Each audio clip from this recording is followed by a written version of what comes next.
Okay, so now let's talk about news and announcements. This one's going to be different slightly between the app and the website. So, one thing that we've wanted to do for a very long time is, Pastor Tony would like to get away from him giving announcements in the middle of Sunday morning. So, one of the challenges, we start with call to worship, which I really love, really starts the worship experience. Then we move into the worship service, and that's moving.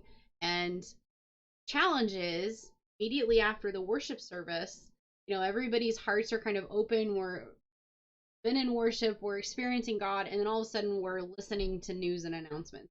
It just kind of breaks up the service.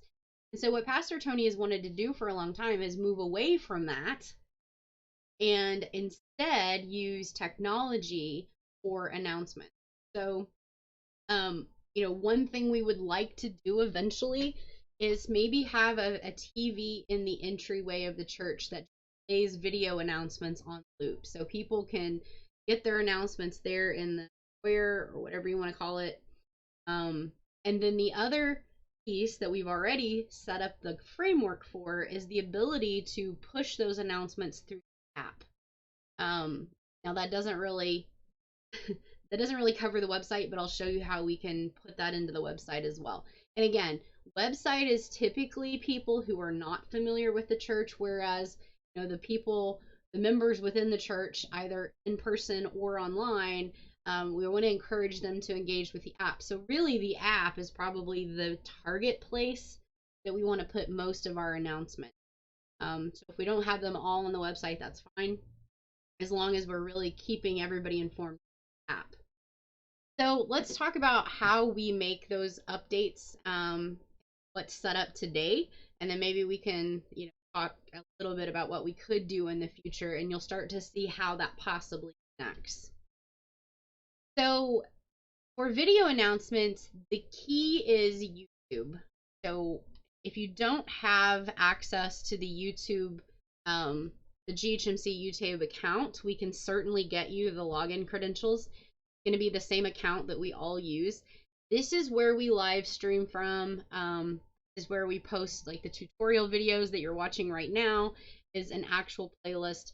So that's really kind of the key. We have a channel for Great Harvest Ministry Center.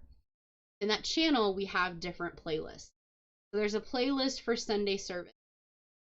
This is when we stream from OBS on the computer in the sound booth. It is pushing that stream into this Sunday service folder. So in the app, when you click on video or sermons and you see a list of the Sunday services, because the app is pointing to this playlist. So every time we create a new stream, it automatically shows up in the app because it's a playlist. That's the same with the website. So if you've noticed on the website, the very top, you see the last or upcoming service video, and then you have the menu where you can go watch a previous sermon. So this does not need to be updated. It automatically is pointing to that YouTube playlist for Sunday service, and when a new live stream is created, it's going to automatically show that because it's showing the last or the latest, newest video file, whether that's an upcoming or whether it's posted. So back to YouTube. So what we've done with that same framework in mind is we have created a playlist called Announcements.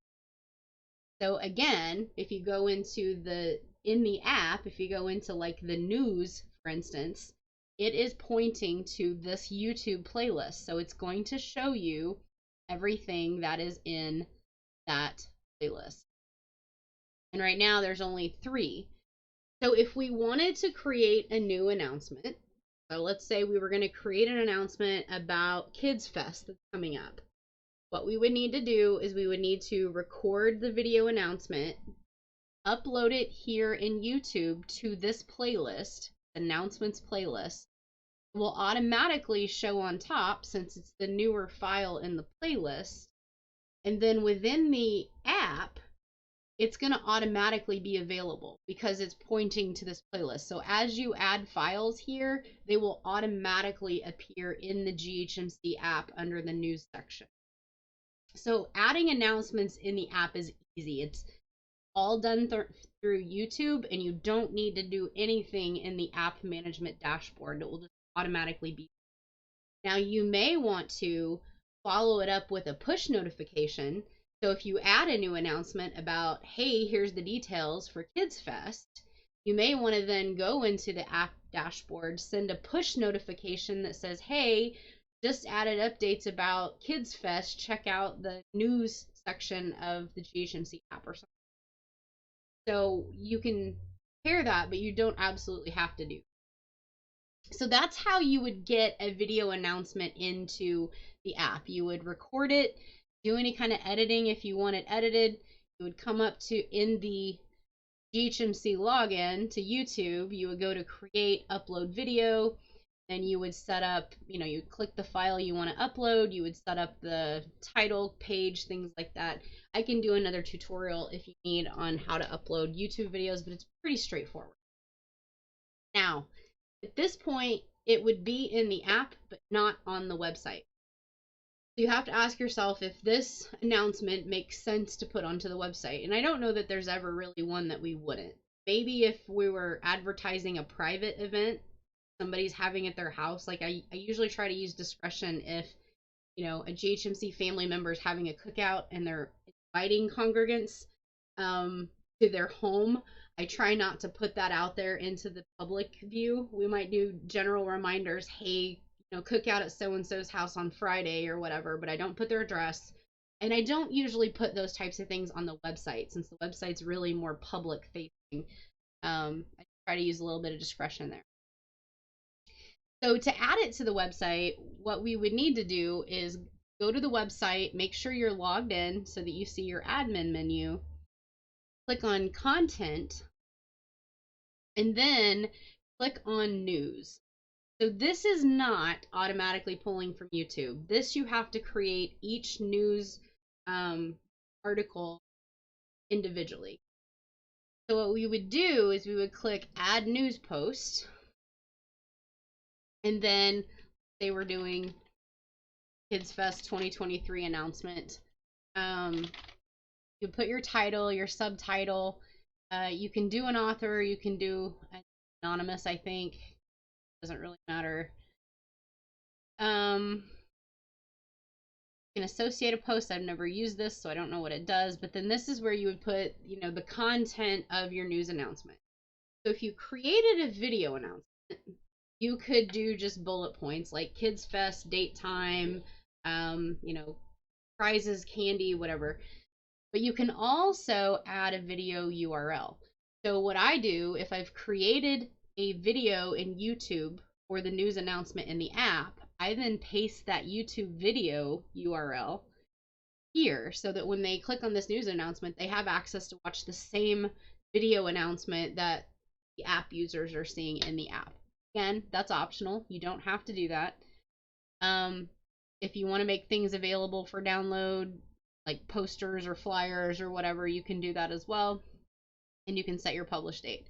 So once you fill this out and create news post, I'm not going to save this since it's not filled out.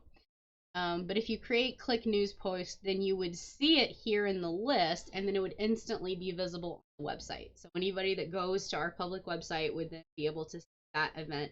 And the events are currently configured to go up, I think, yeah, on the main page. I'm in editor mode, so you're just seeing a block. You're not seeing details.